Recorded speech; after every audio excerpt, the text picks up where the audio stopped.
নিউজিল্যান্ডের বিপক্ষে রীতিমতো তাণ্ডব চালালেন ঈশান কিষান। পঞ্চম টি-20তেও দুর্দান্ত জয় পায় টিম ইন্ডিয়া। নিউজিল্যান্ডের বিপক্ষে 5 ম্যাচ টি-20 সিরিজের 4-1 সিরিজটা জিতে নেয় টিম ইন্ডিয়া। ঘরের মাঠে দুর্দান্ত ক্রিকেট খেলেছে ইন্ডিয়ার ব্যাটাররা। 5 ম্যাচ টি-20 সিরিজের 5 নম্বর ম্যাচে টসে জিতে ব্যাট করতে নামে টিম ইন্ডিয়া এবং ব্যাট করতে নেমে রীতিমতো যেন তাণ্ডব চালায় ক্যাপ্টেন সূর্যবংশী এবং ঈশান কিষান। তাদের ব্যাটিং তাণ্ডবে রীতিমতো বল খালি গ্যালারিতে গিয়ে পড়ছিল।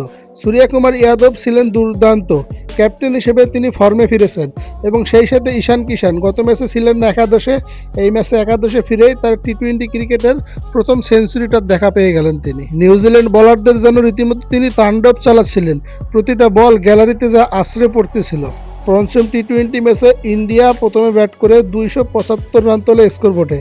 নিউজিল্যান্ডের বোলারদের যেন পাত্তাই দেয়নি ইন্ডিয়ার ব্যাটাররা। প্রথম দিকটায় অবশ্য লাকি ফার্গুসন দুর্দান্ত বোলিং করেছিল, কিন্তু তারা শেষ পর্যন্ত খেয়ে হারিয়ে ফেলে। 276 রানের লক্ষ্যমাত্রায় ব্যাট করতে নামে নিউজিল্যান্ড। ইন্ডিয়ার বোলাররা প্রথমে যে পরিমাণের মার খাচ্ছিলেন, আশদীপ সিং প্রথম 2 ওভারে 40 রানে 1 উইকেট এবং পরের 2 ওভারে 10 রানে 4 উইকেট নিয়ে 5 উইকেট পেয়েছেন। নিউজিল্যান্ড ব্যাটারদের তিনি একাই আটকে দিয়েছেন। দিন শেষে এই ম্যাচটি নিউজিল্যান্ড 41 রানের ব্যবধানে পরাজিত হয়। ম্যাচটিতে খুব কাছাকাছি গিয়েও নিউজিল্যান্ড ম্যাচটি হেরে যায়। ফলাফল 4-1 টি-20 সিরিজটা নিউজিল্যান্ড ইন্ডিয়ার কাছে হেরে যায়। ম্যাচ শেষে আড্ডায় মেতে ডেরেন মিচেল। ইন্ডিয়া এই টি-20 সিরিজটি নিউজিল্যান্ডের বিপক্ষে 4-1 ব্যবধানে সিরিজটি জিতে যায়। বিশ্বকাপের আগে ভালো একটা শুরু।